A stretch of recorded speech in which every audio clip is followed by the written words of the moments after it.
This is what I wrote. Oh gosh.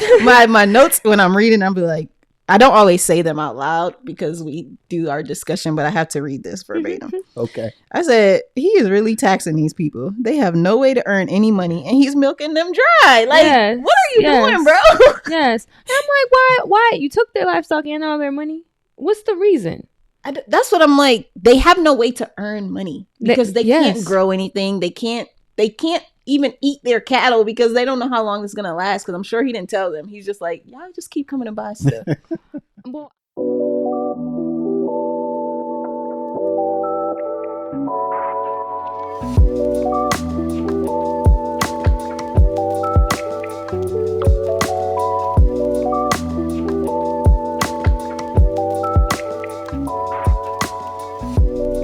What's good, my XYZers, XYZ folks?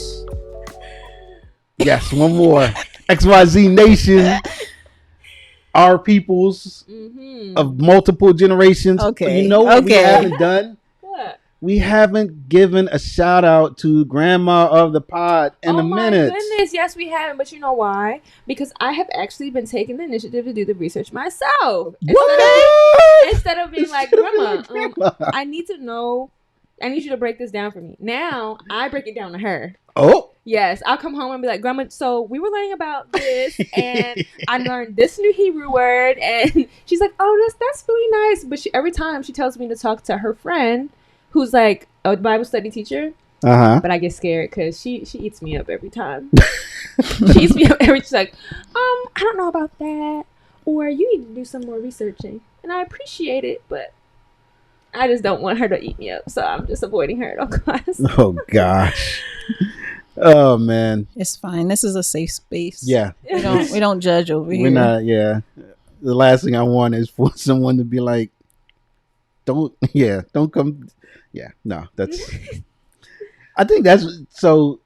All right. We might go long because I like to pontificate, but to me, that's one of the things, like generationally. Generationally,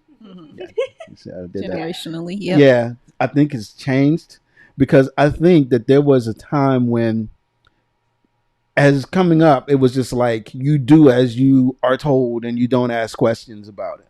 Yeah. And I think Gen X, we started to be like, I don't know if that makes sense, but we didn't full out be like, nah, we not listening. Yeah. Because I guess I represent Gen X. You all can tell me if I'm wrong.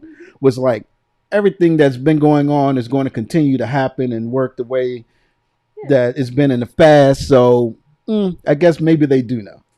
And then I think that millennials and Gen Z came along and was like, no, we not having it. Just because y'all said it, don't make it right. There's other ways to do it and think about it. Yeah. And I'm like, yeah. So. Yeah, I think millennials, it took us a little longer. Like, we had to see the Z, like Gen Z, like being like, nah. We're like, these people are crazy. And then we're like, actually, I'm grown now. So, no. We waited till we were grown. They started at babies. Right. Yeah, but because like when I do talk to my grandma's friend, we used to like go head to head because I'm always like I don't know about that, or I don't agree with you. And now, like, we're besties because she'll say something, I'll say something, and then sometimes we'll come to a common ground, or I'll be like, you might be right, maybe, but let me test the theory for myself, and then I can tell you if you're right. But otherwise, I'm a skeptic, so what you say doesn't necessarily mean that I'm gonna take it for face value. But a lot of times she did be right, especially about the Bible. She know her stuff. But I interpret it one way, or I think something. And then she'll be like, well, actually, what's meant by that is blah. And I'd be like, okay, well, I'm not wrong necessarily, but I guess what you say, I can apply it to what I thought. And then we'll see if we come to something that is actually biblically sound. Yeah. If not, then, I guess I was wrong. And that's the key, being biblically sound. Yeah. And letting the Bible inform what you think instead of you trying to inform what the Bible. They call that exegesis, which is pulling out of, versus eisegesis, which is reading into. Oh, cool. So, I get to use some fancy words every now and again. So, all right, that's a little diversion into some generational things. We are back. This is episode. I don't know what 12, number we're on. I Is think. it 12, 13? I think it's Somewhere around 12. there. Yep, 12. Yeah, and we are looking at the new digs and a famine on the loose. Mm-hmm. I think I said that right. So we're going to continue looking at Joseph's story.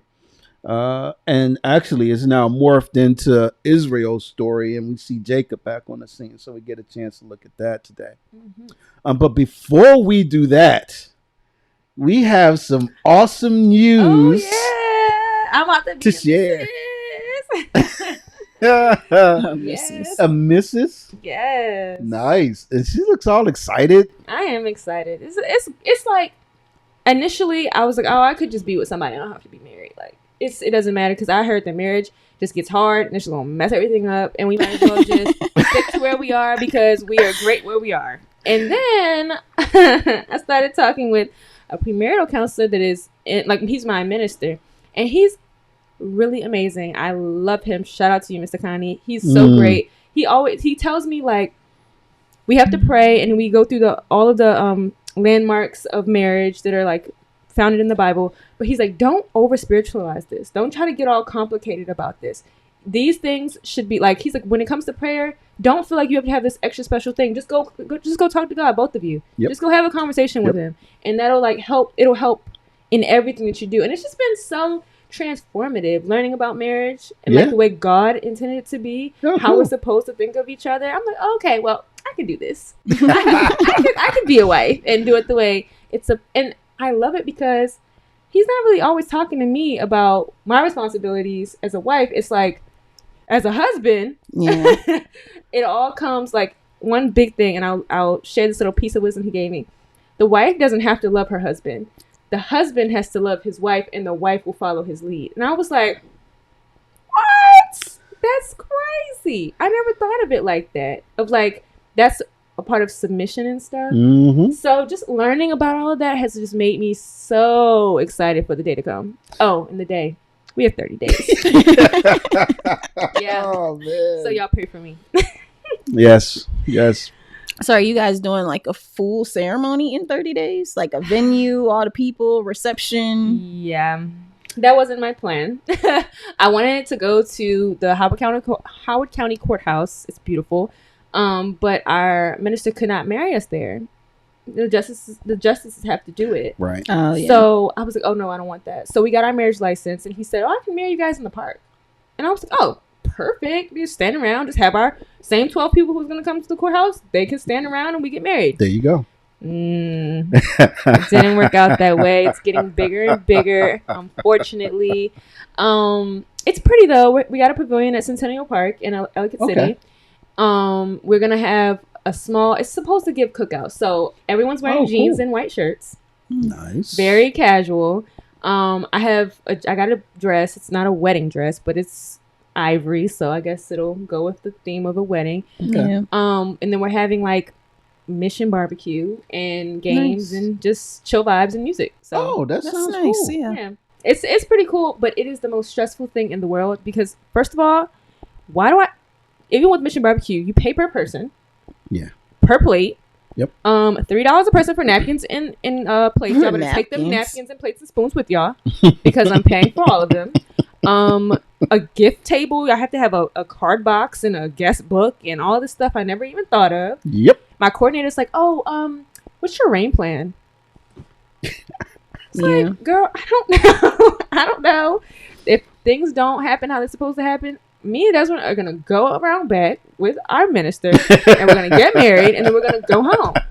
And it is what it is. Yeah. I'm not stressing. I cried like every day after we got engaged because I got calls from so many people like, so, okay, date. Okay, location. Okay, what are we doing? Okay, honeymoon. Like, it was so stressful. Wow. It was so stressful. I know they didn't mean to stress me out. I know, like, I love y'all if you're watching, but it was overwhelming. And at some point, I was like, just cancel all this. We'll go to Panera Bread and get married over soup and salad. That's pretty much what we did. We went to a random coffee shop. The guy was there and he was like, do you take this person? Yes. Do you take this person? Yes. All right. Sign here. Sign. And then we left. Like, we didn't even eat. We just was like, all right, let's go. We didn't get no coffee. We just sat there.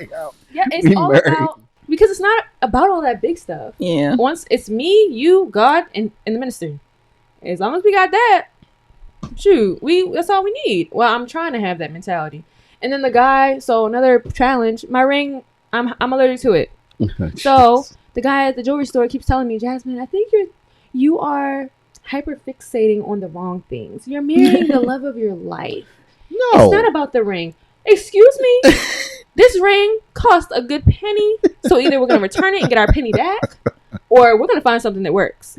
That's I mean, it's crazy. not about the ring. You know, we're getting married, all that good stuff. But I'm not going to throw money down the drain if I can't wear it. And I want to wear this thing.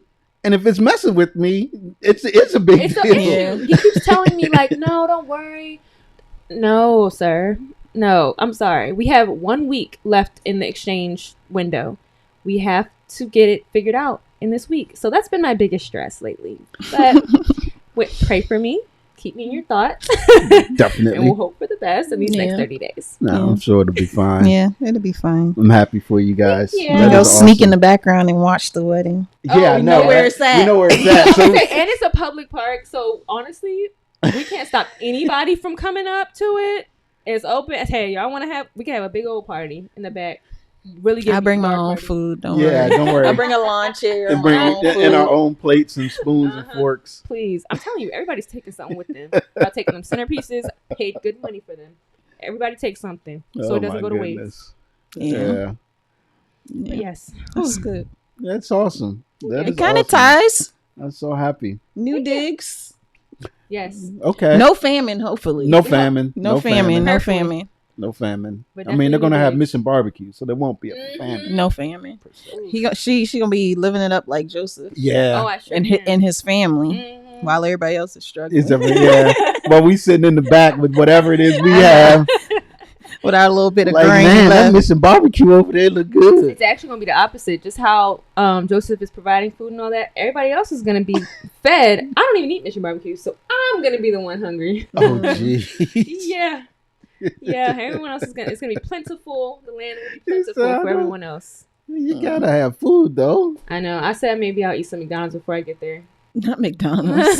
So I'm not hungry. I don't like mission barbecue, but Wow. everyone Okay. else does. So I'm going to be quiet. It's your day. You do what you do. If you like it, I love it. Isn't that what they say? It is. Yeah. It is. All right. So that's our good news. We Yes. are super excited Yeah. for Jasmine. Yeah. Super excited for her growth and looking forward to seeing more. And I don't know about you, Moyo, but marriage can be a struggle, I've heard. but it is an awesome institution that has been set up by God. Yeah. I wouldn't have it any other way. Yeah. And That's incredible. And as long as you remember that, it helps. yes. Because once you take your eyes off of that, it becomes difficult. Yep. Okay. Yeah. Yep. Someone told me I watched this couple. They're a biblical couple. They talk about a lot of biblical things, and their podcast is called Everything Is We. And they've been married for 10 years. They got married the same ages that we are, so like 21 and 23. And they were like, marriage isn't hard. Life is hard, and you're both doing life independently of each other, Yeah. but then you bring it together, and then it just makes it this huge thing. And you have to remember, like, marriage was not intended to be this horrible thing. Mhm. God wouldn't have made that a thing for us if it was going to be miserable for everybody. Yeah. It can be beautiful, but you just have to, like you said, remember like what the foundation of this is. Yeah. Exactly. Yep. Yep. Yep. There you go. Gen XYZ with marriage talk. Mm-hmm. Yep. So now we ready to get back into Jacob and Joseph? Yes. Yep. Yep. Yep. So we are on chapter 47. Yes. Woo, We're we've making come a it long through. way. We're getting there. We're getting there. It's been fun though. It's been Yeah. fun. Yes. So, new digs and a famine on the loose. Wow, I just looked at my notes and I spelled famine with a PH. Not Pharaoh. Okay. Famine, Pharaoh, it all You makes know sense. what we forgot? To introduce We ourselves. did. I sure did. Why don't you introduce ourselves, us Miss Resident Millennial? Yes, I know. please. I am. I'm Y. It's random to start in the middle, but I am Moya, the resident millennial. Yeah, Gen yeah. Y. To my left, we have Chris, Gen X, Gen the X, latchkey the one, latchkey one himself. the retired X-Men. Then on my right, we have Jasmine, Gen Z, Your the microwaver. I mean, it's even evident from microwaving everything, including weddings. Everything. Yes. Yes. Yes. Everything is expedited. Quick. Everything. And together we are Generational Scriptures. Yes. Yes. So cute. I like that one. All right, now let's jump in. All right. So we're going to start off with verses 1 through 6 of Genesis chapter 47. Yes. Moya, would you mind reading? Genesis chapter 47, verses 1 to 6. So Joseph went in and told Pharaoh, "My father and my brothers, with their flocks and herds and all that they possess, have come from the land of Canaan. They are now in the land of Goshen." And from among his brothers he took 5 men and presented them to Pharaoh. Pharaoh said to his brothers, "What is your occupation?" And they said to Pharaoh, "Your servants are shepherds, as our fathers were." They said to Pharaoh, "We have come to sojourn in the land, for there is no pasture for your servants' flocks, for the famine is severe in the land of Canaan. And now, please let your servants dwell in the land of Goshen." Then Pharaoh said to Joseph, "Your father and your brothers have come to you. The land of Egypt is before you. Settle your father and your brothers in the best of the land. Let them settle in the land of Goshen. And if you know any able men among them, put them in charge of my livestock." Awesome. Thank you. So, we know everyone just moved there. Joseph is going to introduce his peoples to Pharaoh. Yeah. You remember what he said in the last chapter about telling them? Yeah. So they're sort of following that to the letter. the They don't, T, yeah. don't use the exact same words Yeah. in some cases, but they're basically telling them, yeah, we deal with livestock. Yeah. And we take that back to when they ate at the table, right? We know that Egyptians didn't deal with those people who dealt with livestock, right? They considered them an abomination. And I tried to read and find out why. And there's just a bunch of theories, but no one has a real answer as to why. Some it's crazy. Some people are like, yeah, because they wear wool and wool stinks.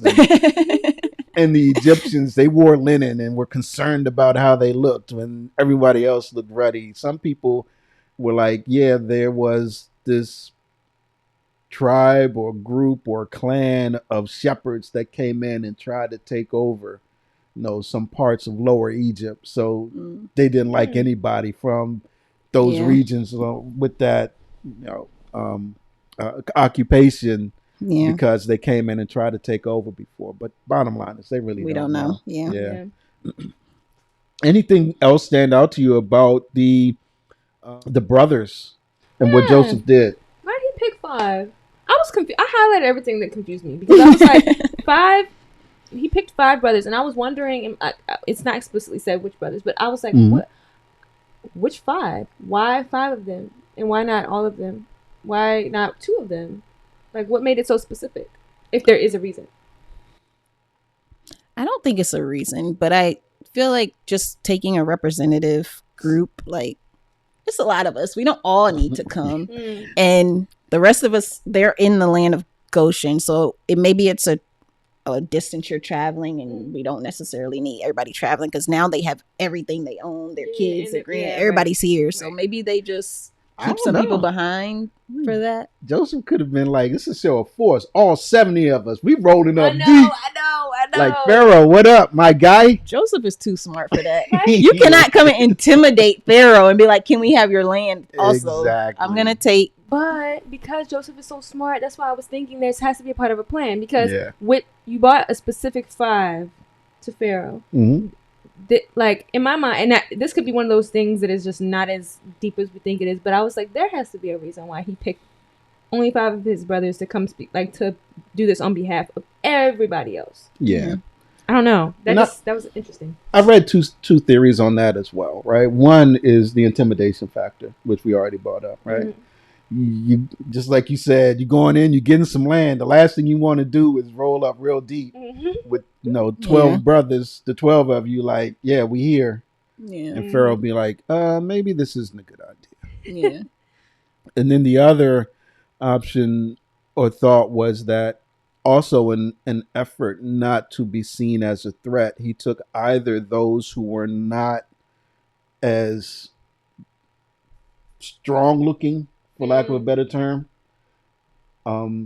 so that intimidation wouldn't be there, or that he did take some that were strong looking so that he could sort of show that they could do the work and take care of themselves and the land. So Yeah, there's nothing that shouts it out exactly, but those are a couple of Yeah, I theories. think what you said originally about not taking the strongest ones might make sense, because then Pharaoh's like, if you know any able bodies, it's like, not y'all though. Right. That's what it sounded like now that you said that. Like, Yeah. okay, maybe these aren't the ones I want working my land, but if y'all got anybody out there that, can do it. Yeah. So that kind of makes sense. I mean, that was crazy. I was like, that's like better than Indeed. You know? It's like LinkedIn in the ancient Near East. See, I did not say the paper for a job this time. I said Indeed. Good. You all have Newspaper. traumatized me. You've made me think every Gen X thing I say. No, I'm joking. But yeah, so that I was wondering about that as well. What else? Did anybody pick up on the fact that they said that they sojourn in the land? Yeah, in my what is it called? What are they called? Commentary. Yeah, commentary. they highlighted a text in Genesis 15. We didn't read that, and they were talking about how God told Abram that his people would sojourn in the land and that they would be strangers somewhere. And I was like, oh, that's so interesting, because now they are using the same word here to say, oh, we're here for a time, basically. So I was like, oh, connections, which is what started the conversation with my husband about, why did you guys start in the middle of, or not the middle, close to the end kind of Genesis. Yeah. And I think that was strictly because we wanted to focus on Joseph, and Joseph really comes on the scene in chapter 37. Yeah. But just like with anything, and you read, there's going to be ties, and you need to try and figure out where those are to get a better understanding of the context. Yeah. So yeah, sojourn stuck out to me like that as well. It's weird, like almost like, again, an intimidation thing, where it's like, we're not planning to be here forever. We'll be here for some set of time, and then we'll go along our merry way. Yeah. So, what about the famine and their mention of the famine? It kind of seems as if Egypt wasn't affected as much. Right. Here it doesn't seem that way. I mean, we know that they are, because we'll keep reading, but maybe because Canaan didn't store up anything. It's like, we can't do anything here. There's nothing here for us. At least here you guys have a stock of food, and y'all have resources. Yeah. Yep. So, I mean, the famine is severe, and it's just as was talked about in the dream. It's going to be 7 years of severe famine. Yeah. 7 years of great gain, and then 7 years of severe famine. And so we're just still seeing, and we said it last time, the famine is like another actor in this whole story that's playing out. Yeah. Right? The famine is causing people to move, and causing people to make decisions, and causing people to, go to places where they may not necessarily want to go, and do some things they may not necessarily want to do. And it's like a whole other actor that's going here as well. Yeah. We mentioned it already about the livestock. Isn't it cool? What are those job referral programs or something? I don't know if y'all have them. Where they're like, if you know anybody, bring them in so we can talk to them and they can potentially get a job here. Yeah. So I don't know. I think that talks to Joseph again, and the fact that because of who Joseph is and the way that he works, that the expectation is that it will fall on the brothers as well. That's what I thought. Yeah. It's just another thing that Pharaoh, like, all of this like the undertone of like all of what Pharaoh talks about is like, because of Joseph, I will allow this to happen. Yeah. And I was like, okay, the able bodies. If you know any able bodies, I didn't even consider the fact that it could be because the ones he brought were not able bodies. But in that part, I was like, okay, this is interesting that Pharaoh's taking so nicely to this, because you're bringing all of these people in, and now they have to have some kind of occupation. But it makes sense, and it aligns with how Pharaoh feels about Joseph. Yeah. Yeah. Yeah, it definitely does. Definitely does. There was something that I read about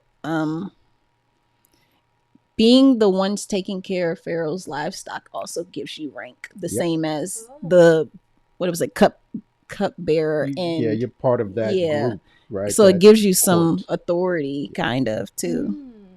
Yeah, that I thought that was so. Hey, that's what made me think of the job before. Like, you get to come into the company. You part of the inside crowd. So that is cool. Anything else on those couple of verses that we think we need to touch on? Basically, everything's going according to plan. Yep. And we know Joseph is the master manipulator. Yes, the smartest man ever. I can't say wisest because that's Solomon. Yeah. But Joseph is definitely smart. So next up, verses 7 through 12 of Genesis 47. Miss Jasmine. Yes. Okay. Genesis chapter 47, verses 7 through 12. Okay. Then Joseph brought in Jacob his father and set him before Pharaoh, and Jacob blessed Pharaoh. And Pharaoh said to Jacob, "How many are the days of the years of your life?" And Jacob said to Pharaoh, The days of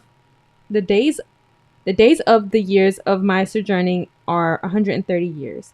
Few and evil have been the days of the years of my life, of my life, and they have not attained to the days of the years of the life of my fathers in the days of their sojourning. And Jacob blessed Pharaoh and went out from the presence of Pharaoh. Then Joseph settled his father and his brothers and gave them a possession in the land of Egypt, and in the best of the land, in the land of Ramses, as Pharaoh had commanded. And Joseph provided his father, his brothers, and all of his father's household with food according to the numbers of their dependents. Awesome, thanks. All right, so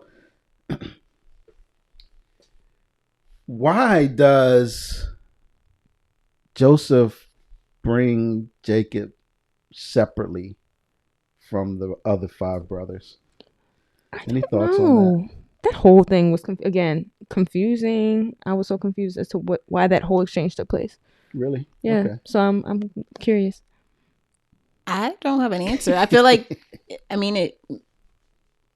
I would have probably expected him to bring his father first. Right. Right. Okay. Just out of thinking about like hierarchies and like, oh, you introduce this person, you introduce that person. Okay. But I don't know. Joseph thinks different. I don't know. Yeah. We already know he thinks different. If they don't specifically tell us, it could be anything. It could be anything. A couple of things I noticed is that, one, when you go back and you read the first 6 verses, look at how the brothers are referring to themselves in front of Pharaoh. Your servants want to live in Goshen. Jacob doesn't use any of that type of servant language here. Right. So I read something that said that maybe they were brought separately because Joseph didn't want to put Jacob in front of his brothers, because Jacob is the patriarch of that family, in front of Pharaoh, and have to deal with anything potentially with Pharaoh looking down on him, so to speak. Right. But what's interesting here is that it seems like the exact opposite happened. Because just think about, the first thing that Jacob says, is Jacob blessed Pharaoh. So the lower does not generally bless the higher. It's usually the other way around. The higher blesses the lower. And then even the dealing that Pharaoh has with Jacob, it's more of a respectful type of thing, respecting even of his age, even asking how long he's been there. So it's just a whole different dynamic and feel from this exchange than with the previous, with the 5 brothers before. So Pharaoh asked Jacob how old he is. And we see that word again. Sojourn. He's been sojourning. Yeah. Sojourning. My years, the days of the years of my sojourning are 130. Anything else about the description that Jacob says about his life when asked about by Pharaoh What is that stuck out to you? few and evil have been the days of the years of my life? Yeah. I don't know what that means. I'm telling you, I looked and I read it a few times, and I was not leaving that up to my own interpretation. So I'm curious. What does he mean by that? I would take few as, the genealogies before, people are living to 900, 800, these super high numbers, and he's 130. So that's not really a lot. And then the other thing, woe is him, but also he has gone through a lot.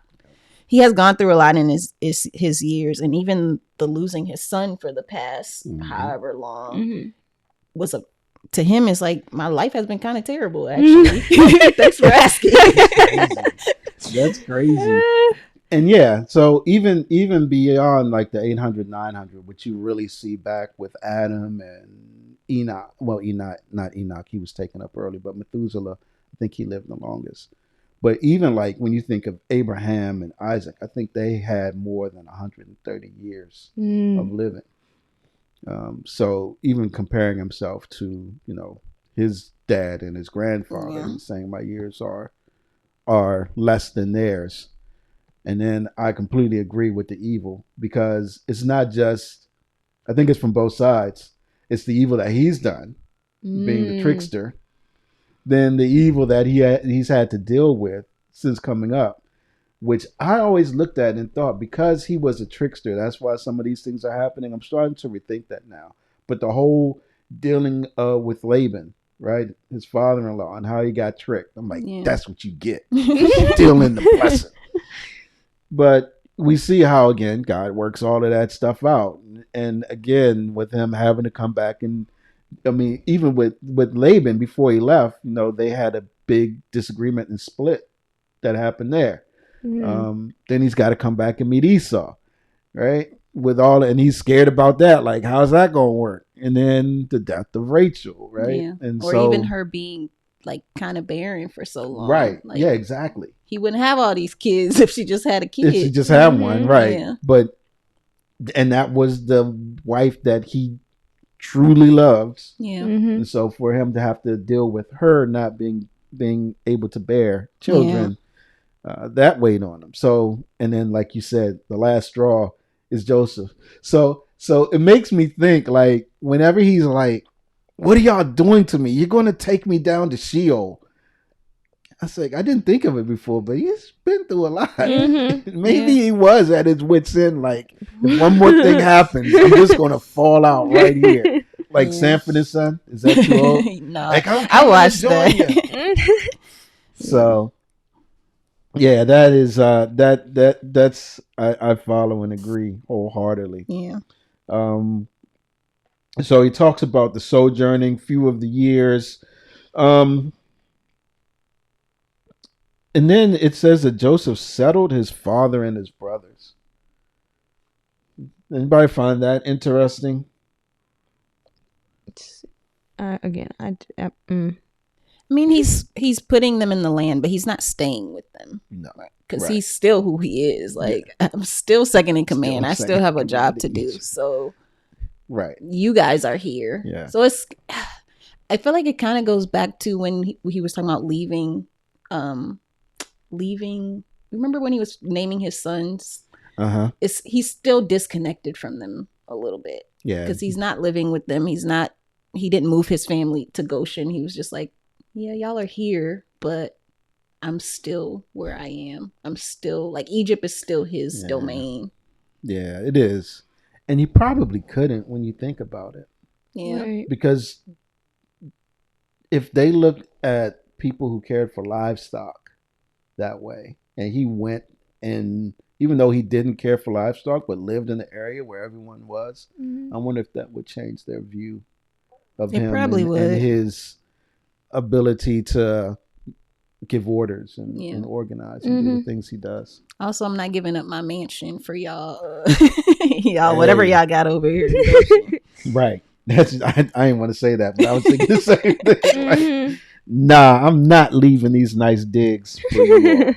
It also means that he's holding up to the promise that he set forth, right?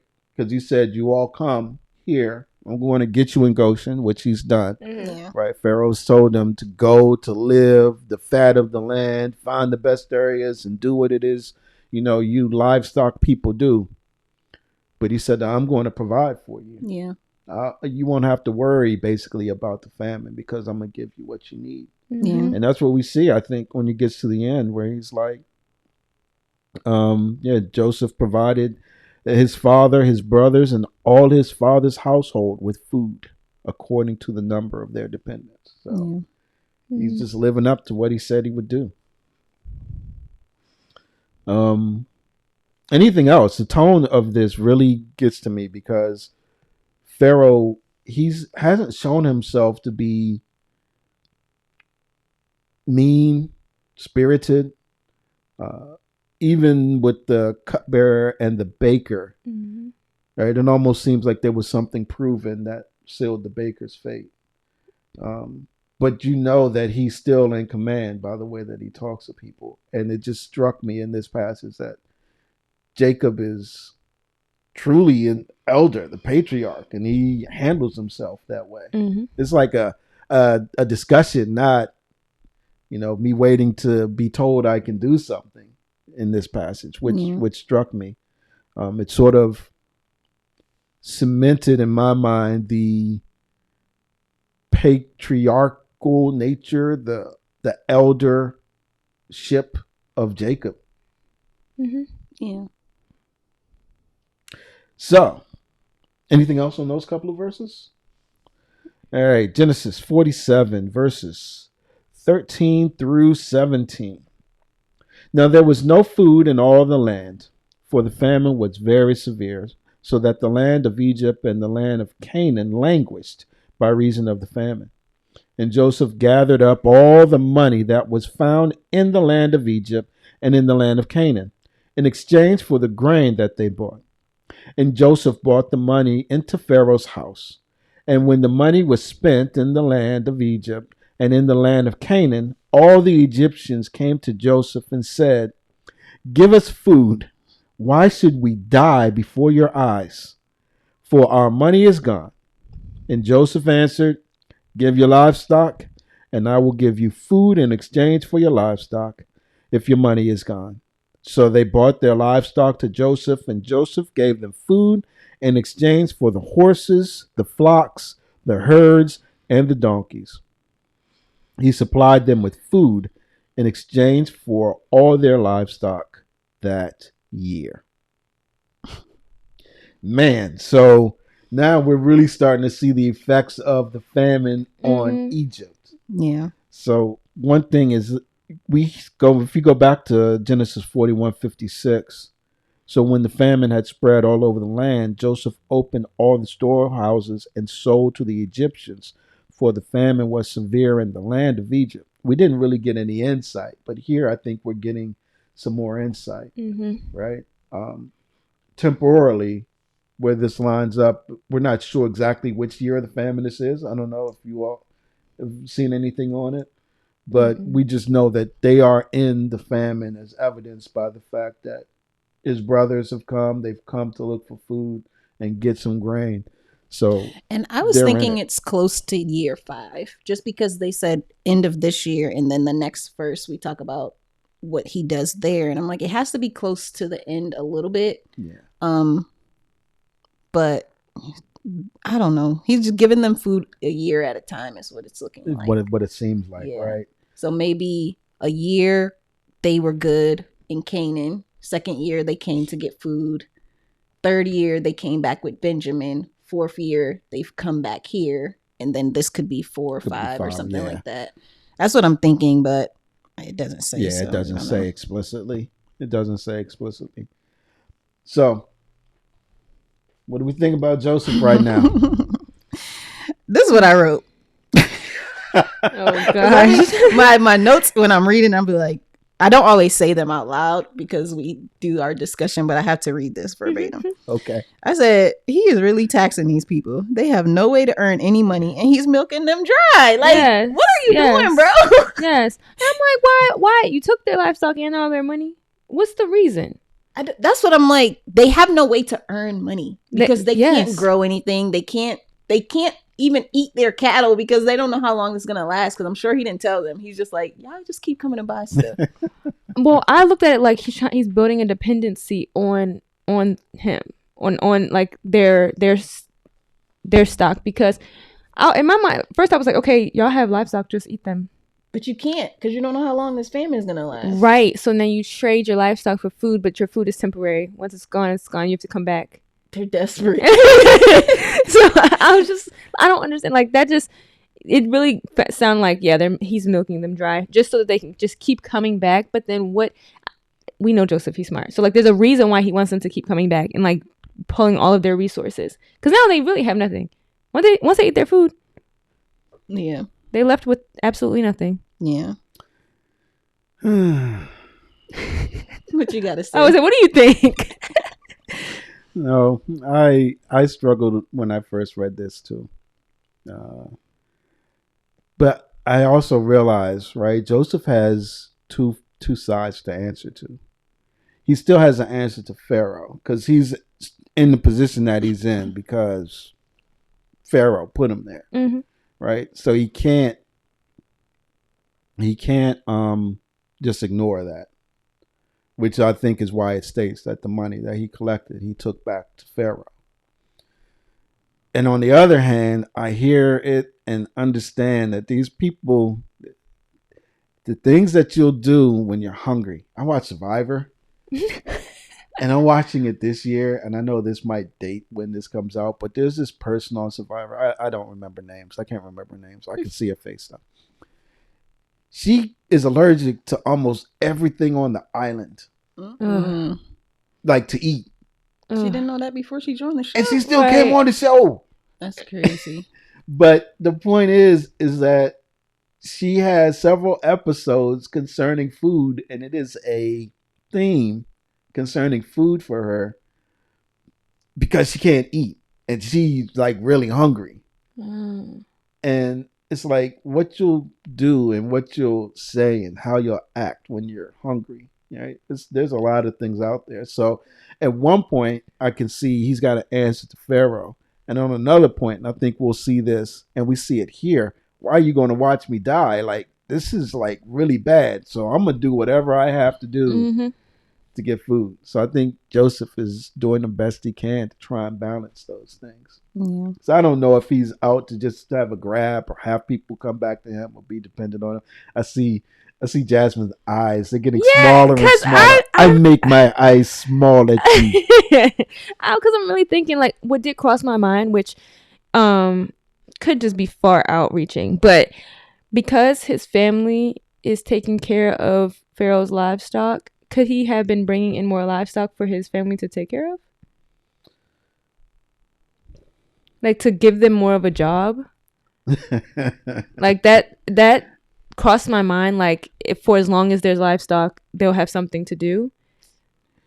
I didn't think about that. I didn't either, but Pharaoh's got to have a lot of livestock. Right. I mean, last time we when I brought it up, I was like, even the donkeys? Who's going to steal the donkeys? And y'all are worried about that? Mm-hmm. And we're like, it's probably got dozens upon dozens upon dozens of donkeys. Yeah, right. So right.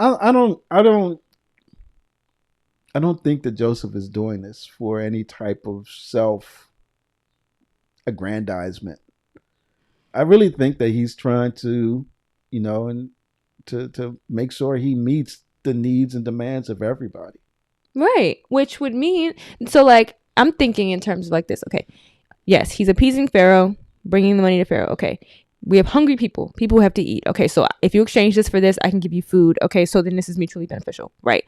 And then also, I have family people who have to work and have to eat as well, and they are catering to livestock. And okay, so let me ask this: the livestock that they have, once the food runs out, are they gonna would they kill the livestock to eat? On like Joseph's, like in Egypt. But Joseph's food isn't running out. Right. But if they had to use the livestock for something, would they use it? I mean, I didn't read ahead that much. Answer that. I don't know. And I mean, I don't think there's a need. Joseph is set up. All the things he stored up is what he can use. Right. Just like he killed animals for the feast for his brothers. If he felt like it, I'm going to kill whatever I want to kill because I have abundance. Right. Okay. Like, I don't think he needs extra. Okay. Because he already stored it all up. Yeah. Okay. Yeah, then I don't know. I don't think he needs it. And I also think, just as you said, that the killing wouldn't just be because they were running out. Because Joseph isn't saying that. We're not saying here or reading here that the storehouses are running out. Right, no. Right. He's still able to meet their needs. It's just that the idea was that they would pay for it. Yeah. And I think he's got to continue to keep that up. Yeah. It just doesn't seem fair because you're taking all their livestock for 1 year of food. Right. That doesn't make sense. Right. But there has to be a reason. They get to eat for the year, though. And they're happy. They don't know how many more years are left in this. So they don't. They're taking it one at a time. But it gets crazier. It does.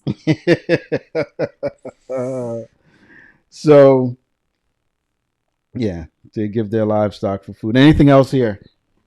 No, let's go to the crazier. The next crazier one. You mind reading that, Moya? All right. Genesis 47:18-22. And when that year was ended, they came to him the following year and said to him, "We will not hide from my lord that our money is all spent. The herds of livestock are my lord's. There is nothing left in the sight of my lord but our bodies and our land. Why should we die before your eyes? Both we and our land, buy us and our land for food, and we with our land will be servants to Pharaoh. And give us seed that we may live and not die, and that the land may not be desolate." So Joseph bought all the land of Egypt from Pharaoh, for all the Egyptians sowed their fields, because the famine was severe on them. The land became Pharaoh's. As for the people, he made servants of them from one end of Egypt to the other. Only the land of the priests he did not buy, for the priests had a fixed allowance from Pharaoh and lived on the allowance that Pharaoh gave them. Therefore, they did not sell their land. So, now what do we think about Joseph? Same thing. Like, you tripping, bro. No one has anything at this point. I mean, so how much of this is our Western thinking encroaching on what's happening at that time? What do you mean? We look at this and we're like, man, they're destitute. There's nowhere to go. How are they going to live?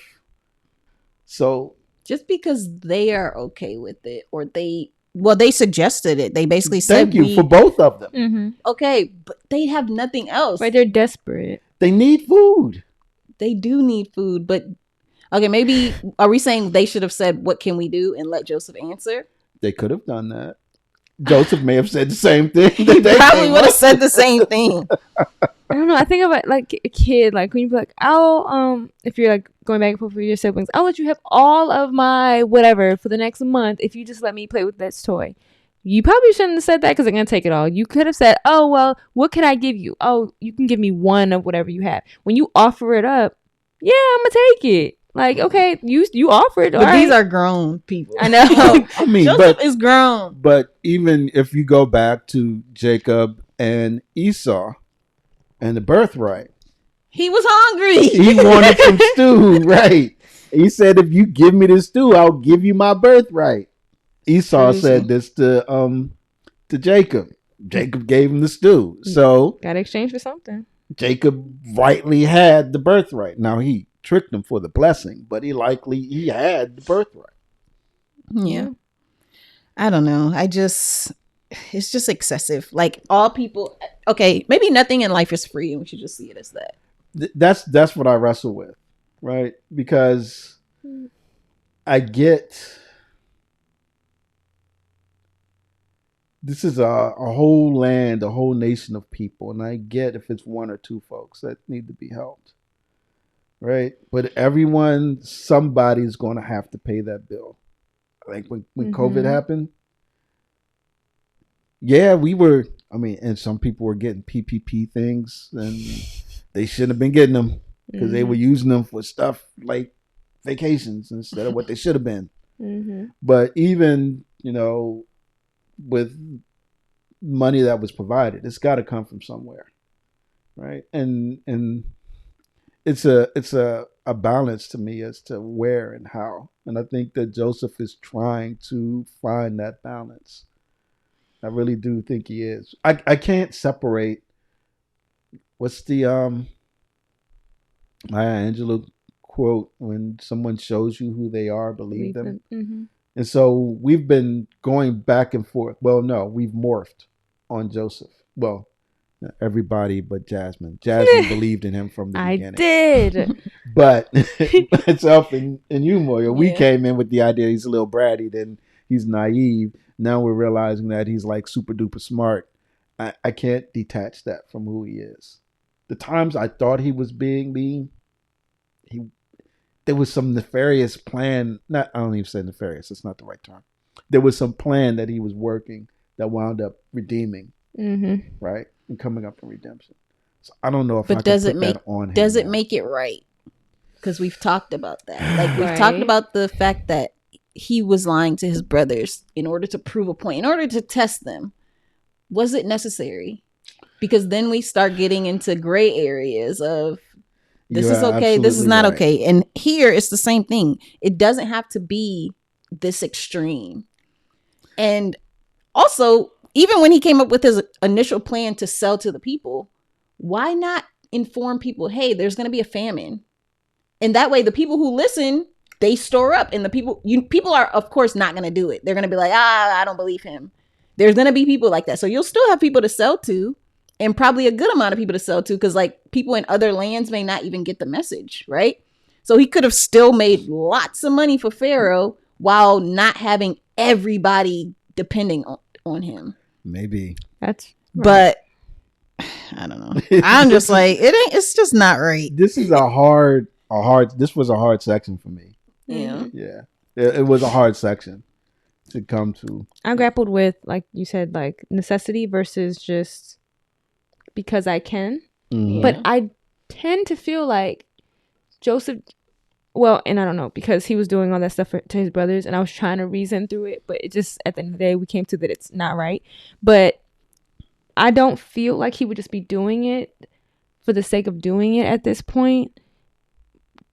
If it, like with any kind of, I don't know, I feel like it would be out of necessity. But what does he need it for? There's nothing to buy or trade at this point. You have everything. None of this is Joseph's. All of this. Yeah, all of it is Pharaoh's. Right. But he's benefiting from it. He's not living in his mansion just because I can live in a mansion. He also is getting food. He's probably getting a percentage of this livestock. He's getting a percentage of everything. Pharaoh, I don't think everything goes to Pharaoh. Joseph gets a cut. I don't know about that one. I don't know either. All royalty gets a cut. Everything doesn't go to the queen. I think that if he needs something, he can definitely get it. Yeah. But I don't think that any of this livestock or any of the money is anything that he's keeping for himself out of the sight of Pharaoh. If Pharaoh, I don't think it's out of his sight. Gives him a stipend or gives him a salary or however he pays him. That's how he pays him. Yeah. So he's still benefiting. And that's the point. The point is he's not going to be in need. Right. Doing his job. How does he benefit? To me means getting something beyond, right? Like, oh, you just got me all this livestock. You take 10%. Well, we don't know what the salary is. We don't know if it's a commission or if it's just a we don't base. know like if he's getting a salary. We just know that Joseph is in a big he's taken care of. Being taken care of. Taking care of enough to also take care of his family. Yeah. Of 66 people. It makes me wonder why this is here. Yeah. Okay, so since we are here now, I was definitely like when I read this and the next chapter, but we'll get there, right? I was like, I don't understand the reason for this, but I was trying to find reason in it and understand, like, okay, truly I felt like Joseph was doing it out of some kind of need. I said, okay, there has to be something going on. We just don't know what that something is yet. But I had that same like, can we somebody tell me? To some degree, because of how servitude worked back then, we can be like, okay, it's fine. These people are not slaves to Pharaoh, right? They're becoming servants, and we'll see the negotiation, what they have to do in order to repay. They're not enslaved forever, but their land is definitely gone. So can we read that real quick? Yeah, let's read it. Have this bigger discussion to look at the entirety. Yes. Jasmine, would you mind? Yes. Okay. Genesis 47, the 23 through 26. Okay. Then Joseph said to the people, "Behold, I have this day brought you and your land for Pharaoh. Now here is seed for you, and you shall sow the land. In all the harvests you shall give a fifth to Pharaoh, and 4/5 shall be your own, as seed for the land, and as food for yourselves and your households, and as food for your little ones." And they said, "You have saved our lives. May it please my Lord, we will be servants to Pharaoh." So Joseph made it a statute concerning the land of Egypt, and it stands to this day that Pharaoh should have the fifth, and have the fifth. The land of the priest alone did not become Pharaoh's. Right. So now we've got the whole picture, right? So when we think about the placement of this, when we think about the entirety of what's happened, the way the people responded, and I hope I'm getting back to what you were getting ready to say. And the response, the way the people responded, and the way that Joseph handled the way they would serve, because servants, they're still servants of Pharaoh, right? And they rightfully say that, yay, thank you, basically, we are servants. Putting all of that and wondering why this section is here is a big question. Yeah. So what were you I was saying, what was I saying? It kind of feels like the beginning of taxation, right? So you have to pay your taxes because I own this land and you're paying. But basically what I was saying, if they are able to grow and save and do whatever, eventually maybe their debt would be paid. But it might not even be that, because they're saying to this day that. And I mean, I didn't look into how Egypt works now, if people are still paying a fifth of whatever they earn. But I would imagine there's still some sort of system tax, like that. Yeah. Yeah. Yeah. That's what I think this is. This is the beginning of taxing. This is the something that's been set up, and some commentaries that I read said the same thing. This is the beginning, and it's obviously carried on for some time, because the author Moses is saying it's still happening now. Yeah. And it happens during Jesus' time too, right? People are being taxed, and they're like, give Pharaoh what is Pharaoh's, like all of that whole thing. Get right. Render unto Caesar that which is Caesar's. Render unto God that which is God. Right. Yeah. So So taxation and having a tax isn't anything new. Maybe that this is the first time where there have been this much pressure to have to go to these great lengths for something to happen that way. But this is a heck of a time to start doing this. Yeah. But I wonder why this is here. And I wonder if it's to show saving. Joseph has basically saved his brothers, Israel, right? Got them land in Goshen, providing for them. They're going to be set. They're going to continue on. But now we see this, and Egypt is dealing with the famine and everything. So now Joseph has to do what he can do there to basically save them, because they say it several times, should you watch us die? Are you just going to stand there and watch us as we perish? And our land perishes. And Joseph is like, we got to work something out. I can't just give it to you for free. because I still have to answer to Pharaoh, but we need to come to something equitable, and that you all would be saved as well. Yeah. So I'm wondering if it's like two views of saving, and I'm gonna put on my, I don't want to call it conspiracy theory, but my forward-looking hat and say that's what Jesus was about too, right? Israel, when he first comes, and his ministry is to Israel, is to the Jews, to the point where he says to the woman, Syrophoenician woman who asked for crumbs, that I didn't come for, I came for Israel now. Why am I going to give you, this blessing and what you're asking for? And she comes back and she says, well, if even the crumbs that you have, I will gladly take, because I know there'll be a blessing to me.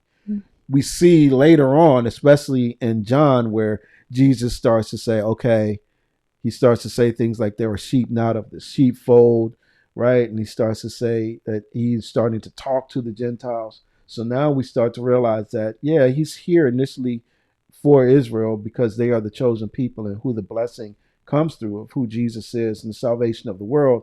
But also that salvation that Jesus is for the world. Mm. And I wonder if there's a tie between Joseph sort of saving Israel and then Joseph saving the world in Egypt. I can see that.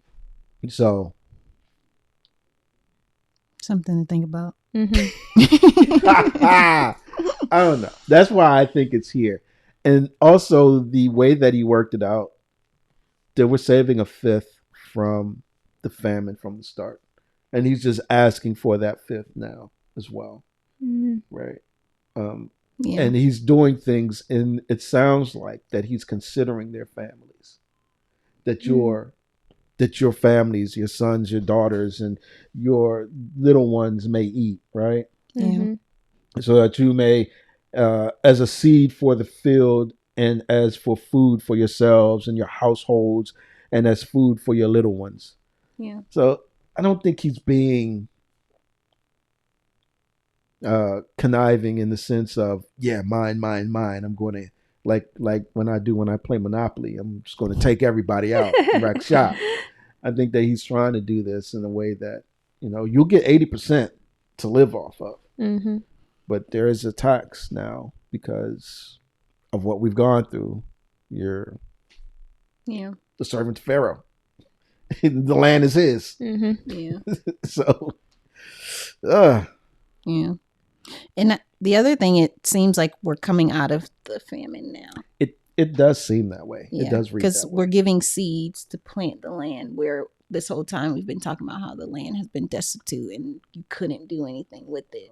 Yeah, I'm thinking we're coming out of the famine just because he's expecting that something will grow now. It's not just us trying to grow. It's, I'm giving you these seeds, and whatever you produce, give me a fifth, or give Pharaoh a fifth. Right. Yeah. Now, I don't know anything about planting either, so I don't know how long it takes to grow things in order to... Right. Or how that needs to work. It made me think about, were the deserts ever really plush? And then everything died and it just never came back. So now they just remain deserts from now on. But yeah, so this is a hard section. Yeah. I think this is probably one of the hardest ones that we've had to sort of go through. I agree. And try and make sense of. Yeah. I mean, it's one of those things where if we kept reading, we could then draw parallels back to be like, well, this is how this group was treated versus this is how this other group is treated.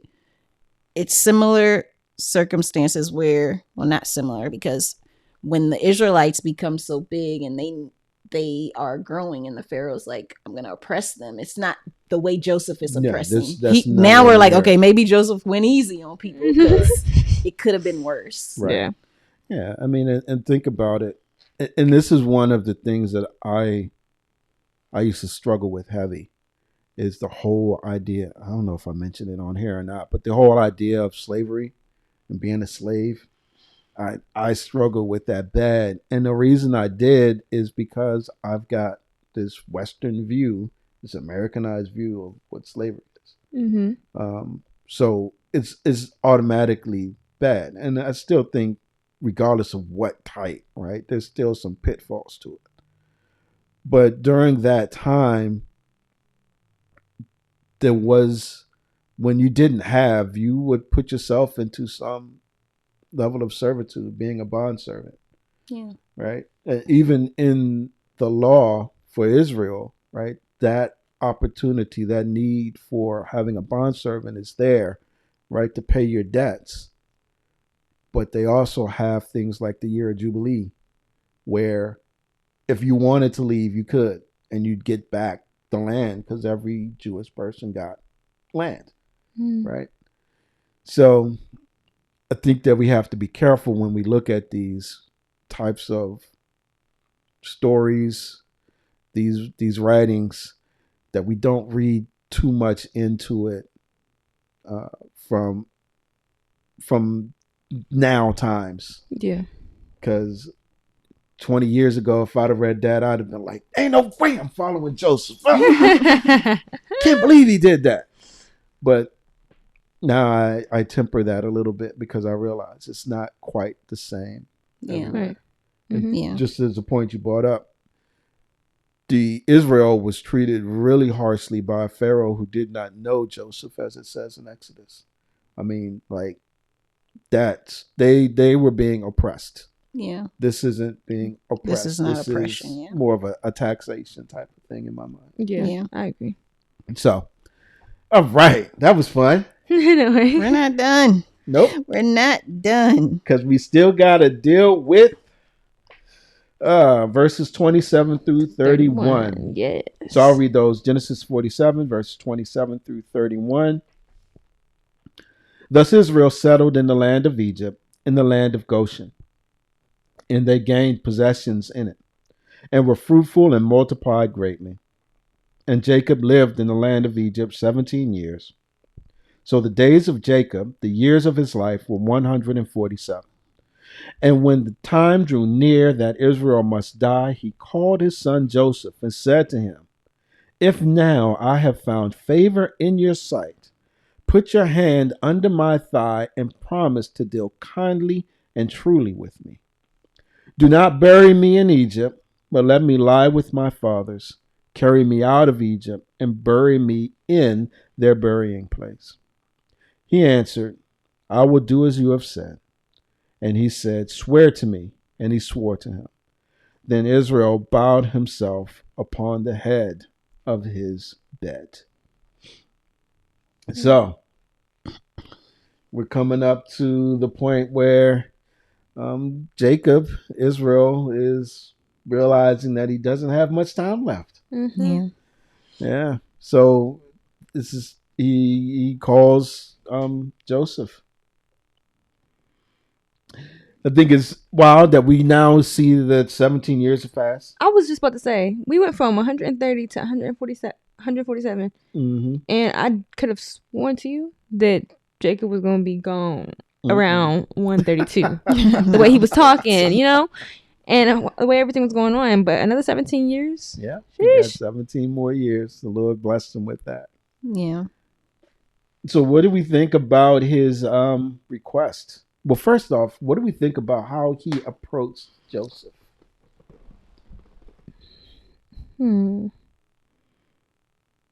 If I have found favor in your sight. I mean, Joseph has the power. The even before that, I was thinking. Even before that, I was thinking that why are we still here? What do you mean? The famine is over. It's been 17 years. Why are we not? Why didn't we go back? Why didn't we move back to Canaan? Why didn't we move back? That's a good question. That's a good question. I don't know if there's an answer because, well, if you go back to what you read in 15:13, doesn't it say something about 400 years that they would be in the strange land? Yeah. So God knew it. Now, whether they got comfortable or whether there was, like, we ain't got to go nowhere, we're good. Yeah, Joseph is still taking care of us. Right, they needed the safe spot to continue to multiply because it talks about them growing great in number. Mm-hmm. But for whatever reason, they didn't leave. Yeah. He didn't leave. And then that ties back to why is he asking Joseph? It's like he's asking for permission to be taken back. Why can't we freely just go back? Why can't any of the other sons just, I'm taking my dad home. It's not a big deal. It seems like they're stuck for some reason. I don't know if they're stuck. Mm. I don't get the impression that they're stuck.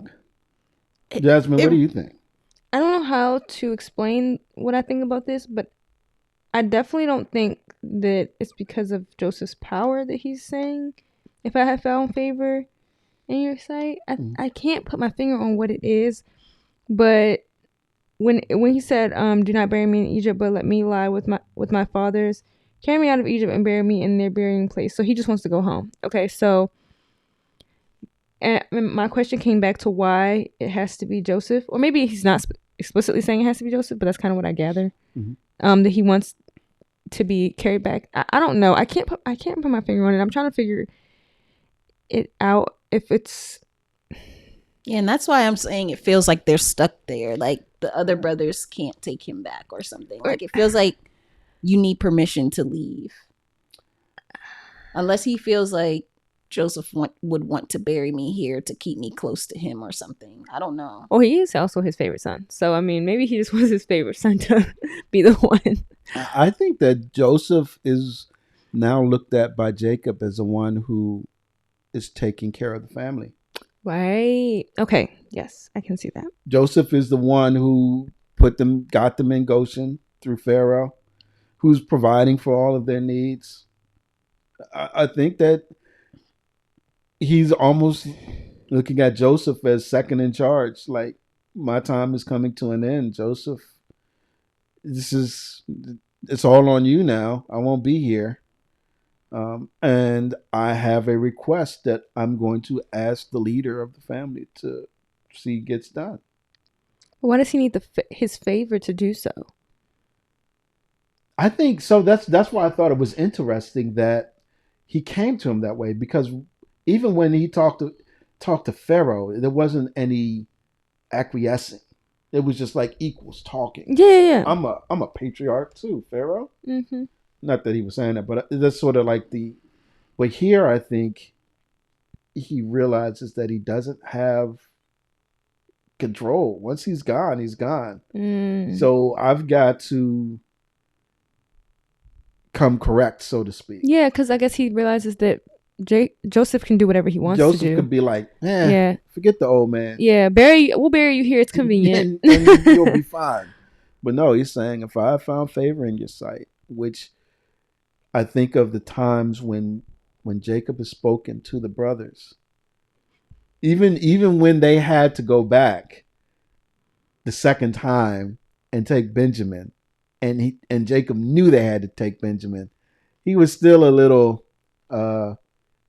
He wasn't mean like the first time. Like, what are y'all doing here? Mm-hmm. He was still like, all right, are y'all gonna go back to get us some more food?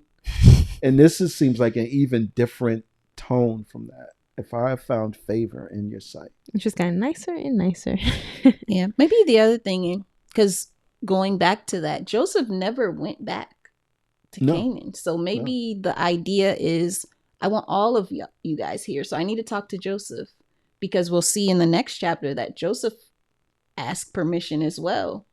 So it could be, he's not a person that travels. He's stationed here. He has to be here, but I want him to be there at my burial. I want him to take me back. So maybe they're not stuck in the sense that the others can't do it, but I want Joseph to go too. I want him to be a part of it. I think so. I think that, coupled with the fact that he's a favorite, coupled with the fact that he's taking care of the family, that he wants Joseph to be involved some way. I don't think that's far-fetched at all. Yeah. The point is that I think it speaks to the sojourning as well. Right. That this isn't my home. Yeah. This isn't where I want to be laid. This isn't where I want, the end to be for me. Yeah. Right. But it also speaks to the end that's coming, and who's going to be looked at as the one who's leading. I really think that's part of it. Yeah. Interesting. So, yeah. And then Jacob bowed himself upon the head of his bed. Now, I wanted to try and push that to be the fact where, the sun, moon, and stars bowed. Mhm. Yeah. I don't know if I can make that concrete, but that's one I would thing it made me imagine think. because they don't have a bed like we have a bed, so it's probably a mat, right? And Probably. the way they prayed back then was, bowed to the Right. mat. So Mhm. it's the same. It could be. Could be. That's how I visualized it when I was reading that. Like I was visualizing it like you have the mat laid out and they bow to pray, and I could definitely see, if that's the case, I could definitely see it being the sun, the stars and everything bowing to him. I can definitely see that if that's what it parallels to. Yep. And then finally, just keep in mind that, well, for me, that this is a place that's already known, this burial spot, right? Mm-hmm. It's been talked about from where Sarah was buried to Abraham, and even Isaac have been buried there. Mm-hmm. So he's just saying, take me to where my forefathers are in our spot. Yeah. All right.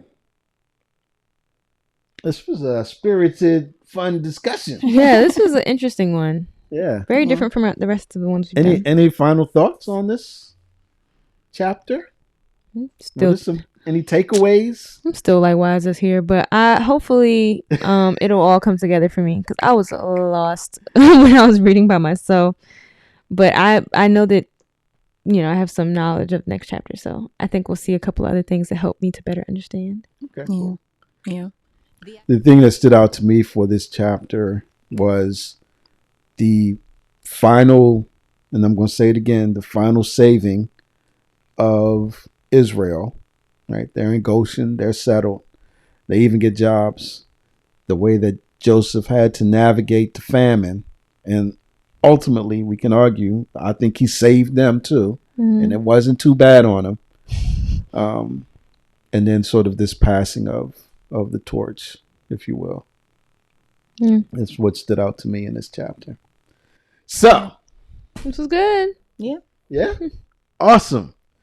We are out of here. Yeah. It's good to see you do all the like, subscribe, notification bells, and get caught up. Yeah, get caught up. Click on wherever the cards are. Click on that and get caught up with the previous episodes because it's some good stuff we're talking about here. Yeah. Yep. With that said, we are out of here. We'll catch you later. XYZers, deuces. Bye.